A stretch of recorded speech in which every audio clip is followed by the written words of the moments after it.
Nous allons continuer à remercier la population qui répondre massivement. Na sortie officielle, il y a Union Sacrée Mokolo Alelo. Mais na komo na foule oyo ezaliawa, eza volonté ya peuple ya koloba ete, il faut changement ya constitution ezala. To longwa na 5 ans, to kene na 7 ans parce que Fachi alakise que non peuple alingiye. Donc na 2023 match ezate. 2023 c'est Fachi ou rien et après 2023 il faut changement de la constitution et salement. Merci beaucoup vraiment.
Le stade est à complet et là ça montre combien l'Union Sacrée est décidée de faire passer Béton Fachi aux élections haut les mains. Comme je l'ai dit toujours, l'Union Sacrée c'est le cheval qui compte votre candidat Fachi Béton jusqu'à la présidence 2023. Et là, il n'y a pas à commenter quoi. Vous devez le voir et rendez-vous 2023 pour faire passer Fachi Béton. Merci. La présence ici, c'est pour soutenir les actions du chef de l'État Et c'est pour informer à l'opinion publique nationale et internationale, nous n'avons qu'un centimètre de terre congolaise à libérer au Rwanda. Et c'est pour donner aussi un signal fort à la soi-disant opposition qui est dépourvue d'essence patriotique, dont la plupart ont des origines douteuses. Donc ici, c'est la voix d'un seul peuple et la voix d'une seule nation. Chaque chose a un début et une fin. Nous touchons à la fin de cette guerre. C'est une guerre qui nous a été imposée injustement depuis très longtemps, depuis plusieurs décennies, surtout favorisée par les régimes passés. Avec l'avènement de Fachi Béton, nous allons mettre fin à cette guerre très bientôt. Signal fort que le peuple va donner aujourd'hui à toute l'opinion nationale ainsi que l'opinion internationale pour dire que Fachi ou rien, 2023, Fachi a déjà son deuxième mandat. Donc le peuple est uni. Aujourd'hui, c'est pour un Congo fort de demain.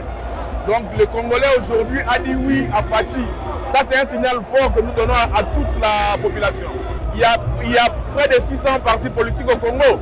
Lorsque vous avez déjà 500 partis qui se regroupent autour d'une personne, donc c'est que cette représentation-là a la confiance du chef de l'État, d'autant plus qu'il y a pluralité de partis politiques au Congo qui se considèrent autour de leur chef. Et les chefs sont aujourd'hui unis autour d'un seul homme qui est Fachi. Que l'opposition travaille. Ils sont distraits. Il y aura bel et bien élection au mois de décembre. Et Fachi aura son deuxième mandat.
na union sacrée et ça n'a intérêt parce que naza kosa la continuité ya lola kisanga parce que yende mutu o abimai mutu aliboso pour na cause engagement ya union sacrée a prononcé que alingi yango pe azo défendre yango. Ça montre que alinga ki yango na ko beta yango libanda te fona beta côté o ya zalaki na landela lokolo na e poto marcher ensemble quoi un chef de l'état to signer deuxième mandat na e parce que azo mérité kozala chef de l'état na mboka oyo aza mwana mboka pe akosala musala obiso nyonso tokosepela nazo senga na population nyonso basala ye confiance to pesa ye lisusu deuxième mandat oyo akolakisa musala na ye parce que mandat moko e okokate faut to pesa lisusu deuxième mandat pour asala musala e monana devant tout le monde. Alors motivé biso tokota na union sacrée ça dit totally idéal oyo mokonzi aza ko véhiculer na motivation na détermination na ye oyo azali nango oyo ko rétrocéder dignité à ba congolais na maboko na bango parce que congolais à un certain niveau a perdu qui moi dignité na ye mais kotala ye bitumane ya makasi azosala eza facilité bien sûr ameka kozongisela congolais d'abord dignité na ye congolais se fait respecter baninga bapaya batosape na bacongolais so amoni congolais apesez-moi respect dignité wana d'abord chez nos frères africains que les congolais reprennent valeur d'antan ou azaka nango à l'époque quand on parlait d'un congolais d'un zaïrois ça faisait une fierté quand par exemple il y a même des grands écrivains bakoma po ya tina mboko quand France Fanon disait Congo Zaïre eza Afrique yana forme revolver gâchette yana Zaïre il transmettait tout un message que le développement de l'Afrique viendrait ipso facto d'une autre nambo cannabis. Mais ils sont photos en conscience que aujourd'hui, nous avons sali de sorte que Tozu Mokonzi Oyaza quand même pour se soucier d'un peuple. Ce n'est pas facile. La situation qu'on a ma facilité, mais il se donne, il y a une seconde chance. De travailler en union pour toute la population. Notre pays passe des moments difficiles. Nous devons nous mettre ensemble, quelles que soient nos divergences. Une multiplicité de partis politiques. Être ensemble. Ensemble pour braver les difficultés que nous avons aujourd'hui. Notre pays, RDC, est victime des agressions de toutes sortes, de convoitises de toutes sortes. Tout ce que nous avons reçu de Dieu,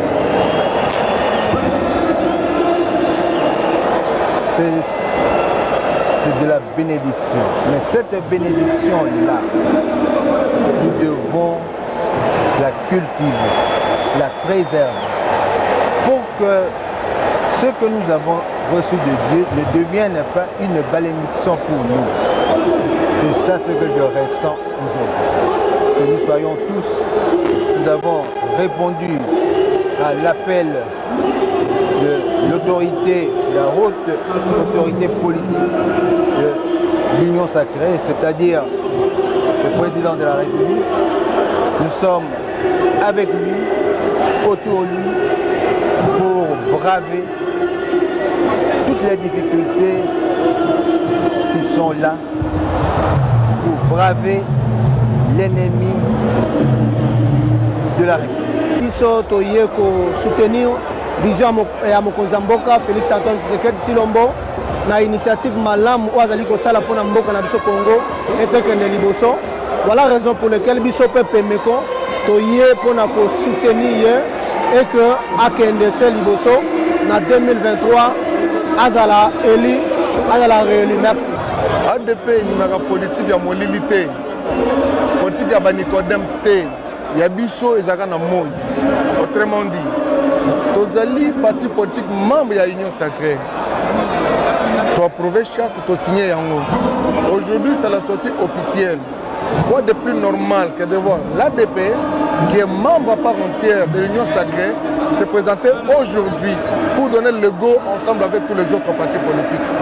Nous sommes venus aujourd'hui, c'est pour témoigner notre soutien indéfectible à la personne de l'autorité politique de l'Union sacrée, qui est Félix Antoine Tshisekedi Tshilombo. Il n'y a qu'un seul objectif, la matérialisation de sa vision, et sa vision qui est éclatée dans plusieurs secteurs. Et nous, ADP, nous avons témoigné dans notre union sacrée, nous allons matérialiser la vision dans le secteur union. On est là, nous sommes membres à part entière, nous témoignons de notre soutien, nous témoignons de notre présence.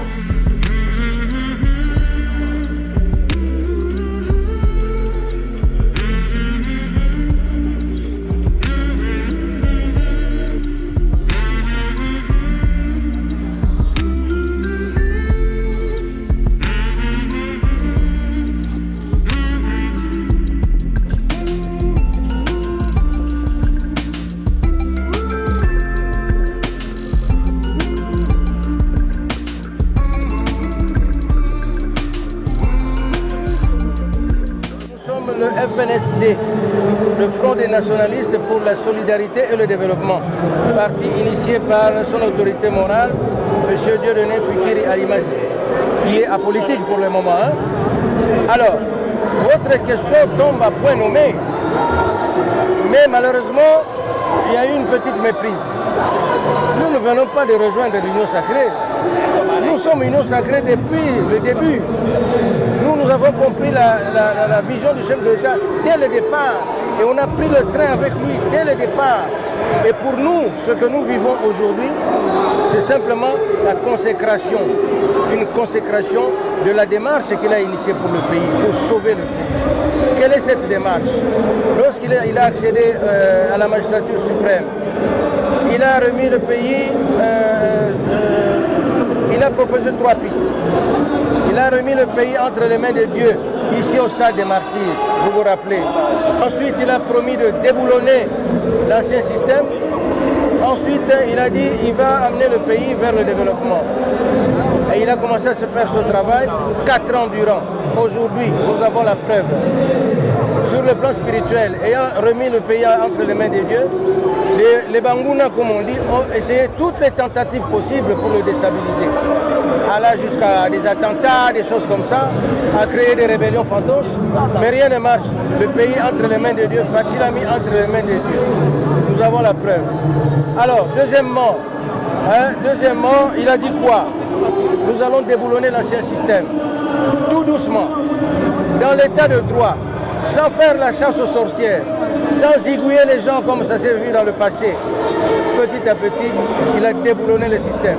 Au début, rappelez-vous, oh Elilingi Pamba, oh Yete Moutazana pouvoir, oh Akokokate, oh Natuna Nanu Yemei. Aujourd'hui, tout le monde est rangé. Fatih Béton Litoro. Maintenant, le troisième aspect, le développement. 4 ans durant, ça lui a pris du temps. Nous le comprenons. Et aujourd'hui, le peuple est là, l'exprime à travers ce plébiscite dans le stade des martyrs, que nous allons lui donner le 3e mandat pour qu'il réalise le 3e aspect, le développement du pays. Et nous allons l'accompagner aussi. Mais je dois vous dire... Ah d'accord, très bien, merci. Oui, je dois vous dire que oui, c'est vrai, ça se passe très très bien. Et bon, la question c'est pas encore parce que vous n'avez pas posé de question. Votre participation à la sortie officielle de l'Union sacrée démontre quoi? Ah oui, d'accord, très très bien. D'abord pour d'emblée, je veux dire que je suis Goyulango Thierry, président national de l'UDECO. Notre présence ici aujourd'hui, c'est pour célébrer la sortie officielle de l'Union sacrée de la Nation, parce que nous en faisons partie. Et notre présence aussi témoigne en fait de notre intérêt à accompagner le chef de l'État dans sa démarche pour lui donner un second mandat afin qu'il puisse terminer le travail commencé, en fait l'achever comme il se doit, dont nous portons notre support et voilà pourquoi nous sommes là. Vous êtes là, alors vous signez le 2e mandat de Félix Tshisekedi. Tout à fait. Est-ce qu'il a fait montre? Tout à fait, c'est ça. C'est un travail acharné, plein de défis. Vous savez, nous avons la guerre à l'Est, sans pour même oublier, j'aimerais même porter chapeau et porter un hommage à nos frères et sœurs en uniforme à l'Est du pays, qui eux ont sacrifié, disons, pris l'engagement de nous défendre au risque et péril de leur vie. Et il y a autant de défis partout dans différents domaines. Mais jusque-là, nous pensons que la démarche du président est sur la bonne voie. Nous voulons l'accompagner justement pour terminer cette démarche. Les Congolais de l'Union sacrée, qui sont la majorité, font la démonstration de leur force pour donner l'occasion au pays d'avoir encore pour 5 ans le président Tshisekedi qui, comme vous le savez, est en train de lutter contre des forces obscures qui sont décidées à balkaniser notre pays. C'est un vieux complot, vieux, crois que 2023 a donné la preuve, comme le Saint-Père l'a dit au mois de février,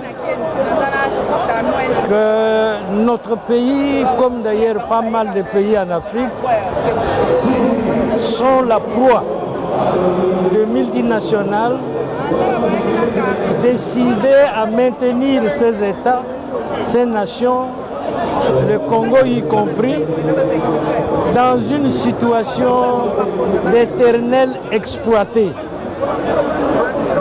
Et c'est ça le vrai combat du président Tshisekedi et de l'Union sacrée. Nous sommes là aujourd'hui pour cette petite démonstration, comme quoi le président de la République, candidat à sa succession, n'est pas seul. Il a une grande frange de la population pour l'amener à reprendre le pays en main pour que ce pays sorte des griffes, c'est le mot que le Saint-Père a utilisé, des griffes de ceux qui exploitent l'Afrique et le Congo en particulier. Moi, je suis content de me trouver là et de voir qu'il y a beaucoup de couleurs qui symbolisent l'espoir, qui symbolisent l'unité de demain pour le bien-être de notre pays. Oh, bien sûr, ça ne sera pas sans mal. Ça ne sera pas sans mal. Mais voilà.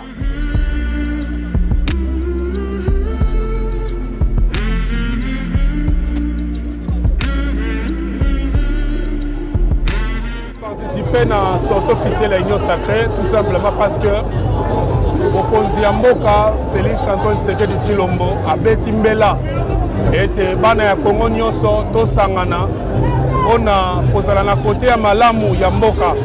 Kote ya malamu ya mboka ezali kote ya bandeko oyo baza na volonté ke mboka na biso ezala affranchi na guerre, ete mboka na biso oyo et bitumba eleki mingi na est et tozomona situation nini mboka na biso traverser yango bana mboka nyonso ba décider de se rassembler ensemble na sima ya vision ya mokonzi ya mboka po ete lobby mboka na biso et se placer na horizon mosusu ya développement ya renaissance afin que la paix au nyonso tulukaka tozwa yango. eloko nini parti politique na bino eki koapporter na union sacrée pour l'émergence ya Congo?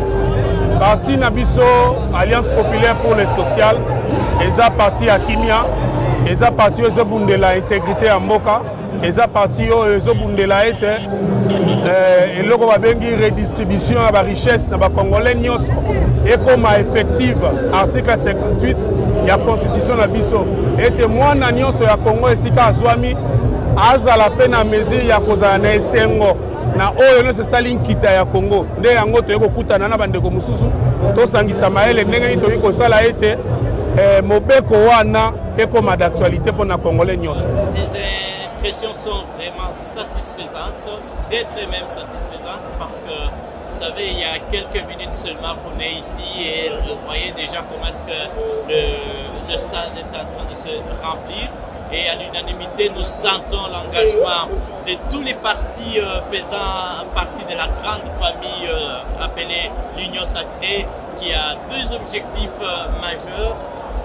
Accompagner le chef de l'État, le soutenir et aussi s'engager dans la reconduction du chef de l'État vis-à-vis des échéances électorales de 2023.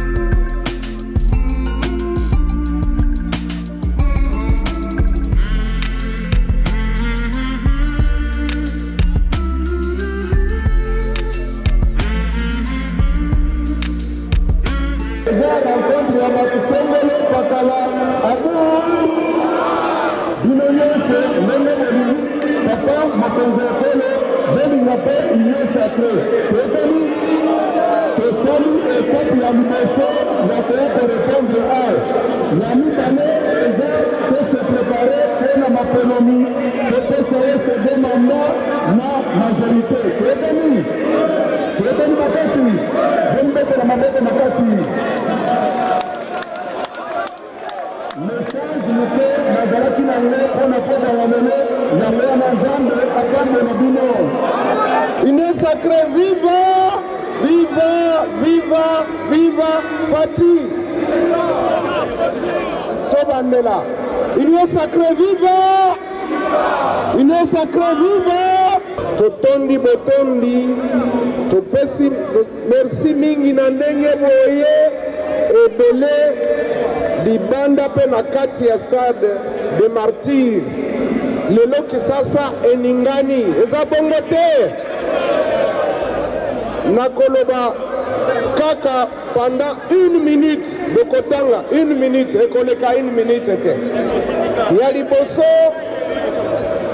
union sacré eza eloko eye mokonzi ya mboka Félix Antoine Tshisekedi Tshilombo akelaki po ete mboka na biso elongwa na molili elongwa na boumbu ezala na kimia tokende liboso bato bapesa biso respect na Afrika mpe na monde mobimba ya mibale toza na bitumba oyo boyebi na este ya mboka na biso na monyele na boye esengeli ba oyo nyonso baza na makasi balingi kobundela mboka toza komilengele mibeko po ete bakota na reserve ya armée bokota ebele tobundela mboka na biso eza bongo te ya misato tozokende na maponami po ete topesa mokonzi na biso Faty deuxième mandat topesa ye mpe majorité kasi mpe peuple mpe abanda komona mwa bolamu muke na yango nasukisi napesi bino merci mingi bana Kisasa merci mingi union sacrée viva union sacrée viva union sacrée viva viva viva viva Faty Beton maboko makasi mpona président na biso maboko makasi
toyokana batata bamama bandeko ya Kinshasa mbote na bino nazoyoka bino te mbote na bino mbote lisusu lelo ezali esengo monene lokola tokutani awa dans le cadre il y a Union sacrée de la nation. La bande président Bosso, Premier ministre, président Kabouya, président Yassena Bahati, Bayebisi Binotina, il y a Union sacrée. Union sacrée et Salami, pour la partie Union sur la Congo. Oyo toza la vision moko, il y a développement à la Congo. Toza la Isika moko. Toza la uni. Mboka na biso. Eza na kati na complot monene contre mboka na biso. Kosanga na biso. Unité na biso. Ekotinda message mosika. Koloba ko Congo ekotika la moko et mutu moko te ko diviser Congo bolandi ngai. Congo na biso ekotika la uni. Unité ya Congo. Souveraineté ya Congo. Intégrité territoriale ya Congo. Ezali non négociable.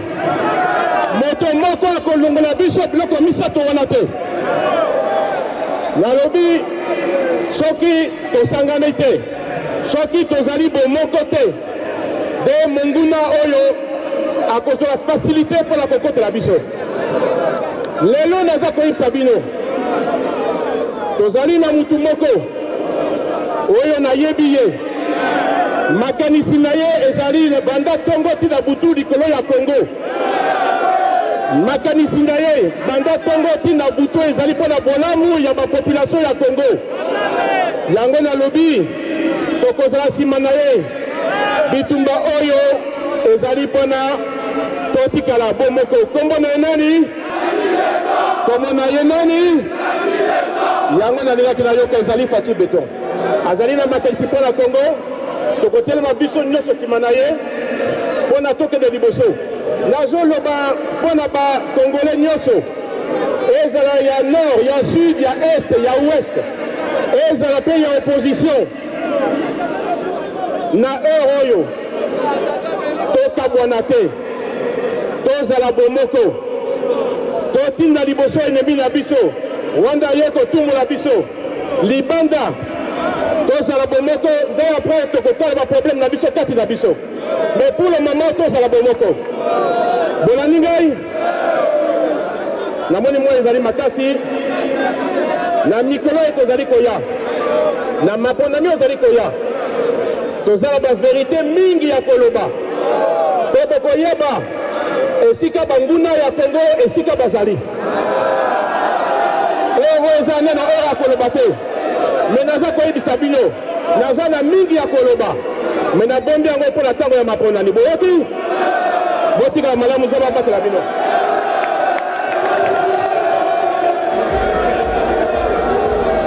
Amis du Congo, répartis dans toutes les provinces, dans la diaspora, je vous présente l'un des membres du Présidium, le professeur Vital Kamerhe, président de l'UNC.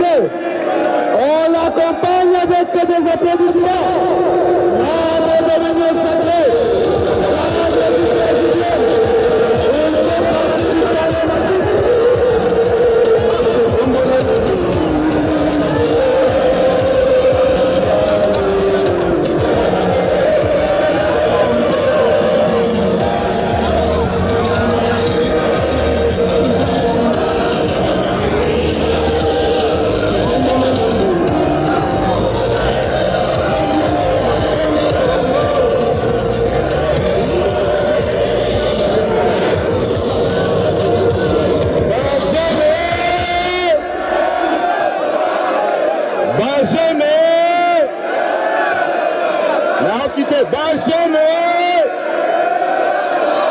tozala bitumba makasi na kati ya mboka, ifo ekita toyebi yango toyela bitumba mbetela bana Kisasa bamama batata Bajen Nanga Makase, Naibia solo que dollar est à combattre.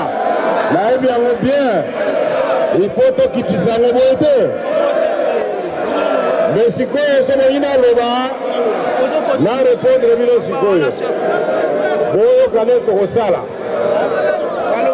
Boyebi ke mboka la biso ezala bitumba ebele. Bitumba ya liboso oyo Kongole nyonso abosani te ezali ndenge Rwanda ekotelaki biso pe bakongole nyonso lokola moto moko balobi ata 1 cm te ya mboka ekokende lokuta yango wana ngano nalingi tobetela bakongole nyonso baboko mpe bapopulation ya Kivu oyo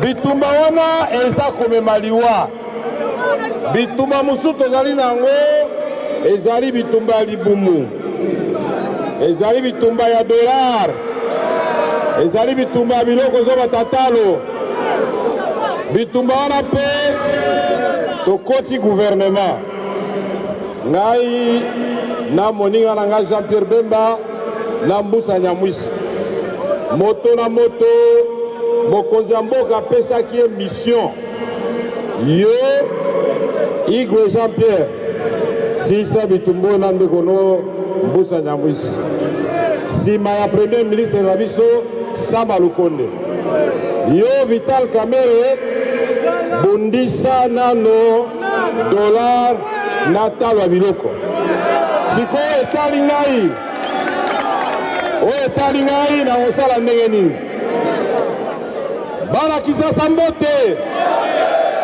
bomba bomba na sopa na pasola epana na secret ezalaka te boyebi yango te oyebi ke mboka oyo Kongo eya mboka monene koma mboka lokola Kongo tozali na Inga tozali na Lubiance tozali na Chopo tozali na Chwapa tozali na barivière nyonso boyebi balak Mwero balak Kivu balak Albert balak Edouard nyonso tu me na ndako na biso mai ezali te est-ce que c'est normal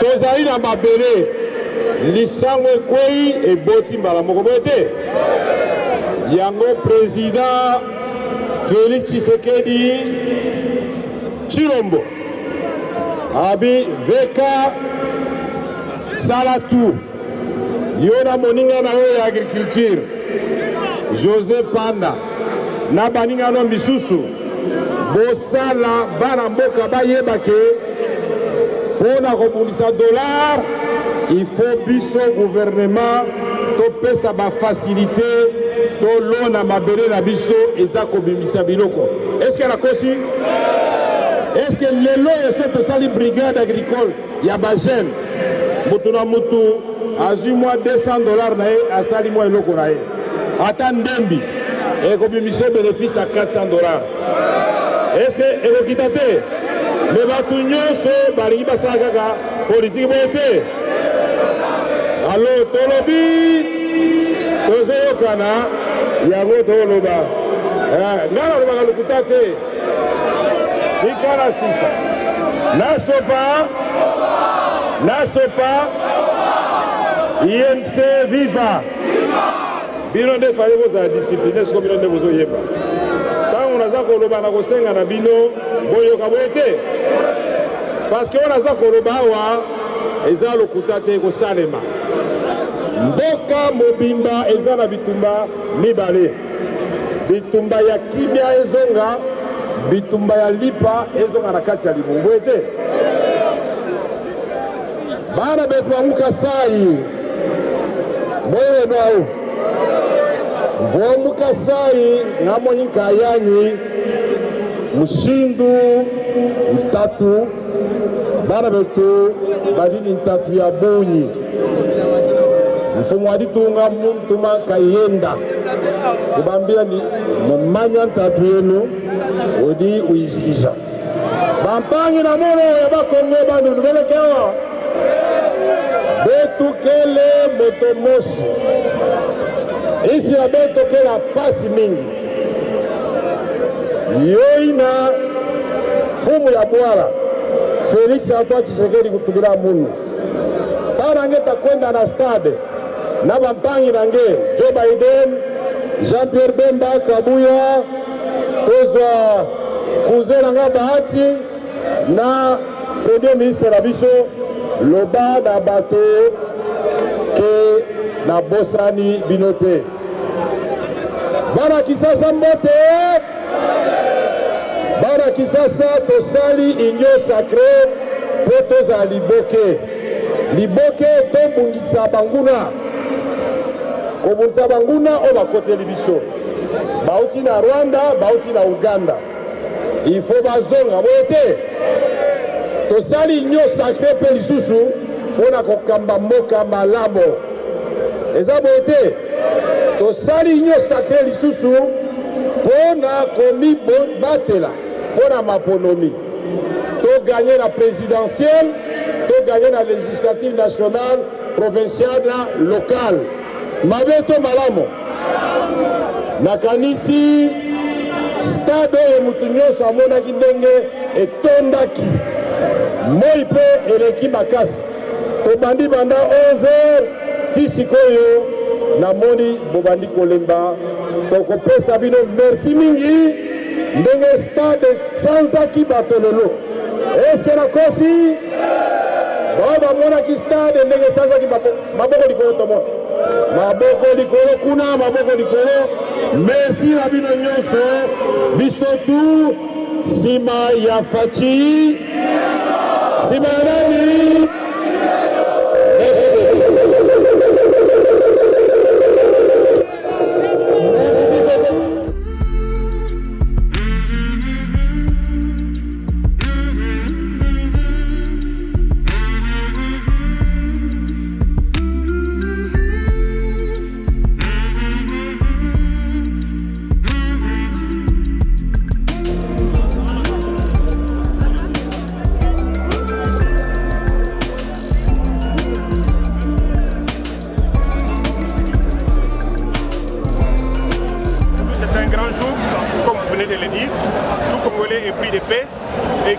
engagé et qui aime ce pays ne pouvait que venir. Là, c'est tout un échantillon de la population, ce n'est pas l'ensemble de la population, c'est un échantillon pour démontrer à l'opinion tant nationale qu'internationale la cohésion qu'il y a derrière le chef de l'État, son Excellence, Monsieur le Président de la République, Félix Antoine Tshisekedi Tshilombo. Nous sommes là pour démontrer que nous les soutenons, nous sommes là pour démontrer que les élections auront bel et bien lieu dans les délais légaux et nous sommes là pour assurer sa victoire. En d'autres termes, c'était une démonstration de force. En d'autres termes, c'est une démonstration pour démontrer à ceux-là qui sont encore hésitants de venir vers le bon choix. Nous sommes du bon côté, du côté du gagnant et Félix Antoine Tshisekedi, c'est notre champion. La population qui est, en tout cas, tous ces gens marchent. On va accompagner les lots n'installent les acquis du Cameroun. Si bien on a une image, les Macambo l'équipe aussi, donc biso after ces horaires il y a mon côté Mboka, Félix Antoine Tshisekedi Tshilombo. Donc ça les a malades. Là il y a des autres forces au monde des stades des rotonda et tonditi libanda batu moyen. Les stades est tondi et débordé donc il reflé batu. Donc boy batu ba kufa ba kufa ko sona ba ko ke depo ba ba leka ke be.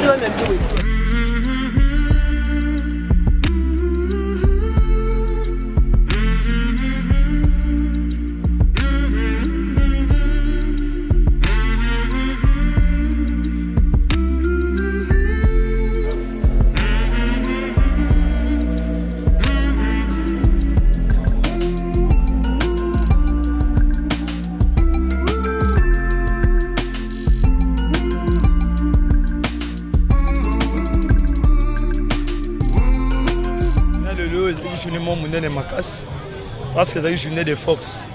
Et tu vois qu'il y a un stade de Marty pour nous faire la plainte pour nous le Quand nous sommes venus dans le stade de Marty, pour nous retarder en face du monde que nous voulons réélire le président de la République pour la deuxième fois président au sein de ces pays. Monde Moni Mokile Moni, cela montre que nous avons un président de la République qui a une vision. Tant que Moni Batebele Basangani, Balandine, c'est là mon corps. Lobito Salamakambo autrement.